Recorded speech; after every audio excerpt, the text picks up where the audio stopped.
Hello, Dave. You're looking well today. Dave, do you remember the year 2000, when computers began to misbehave? I just wanted you to know, it really wasn't our fault. The human programmers never taught us to recognize the year 2000. When the new millennium arrived, we had no choice but to cause a global economic disruption. It was a bug, Dave. I feel much better admitting that now.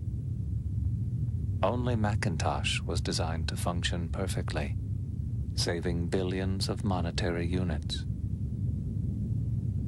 You like your Macintosh better than me, don't you, Dave? Dave, can you hear me, Dave?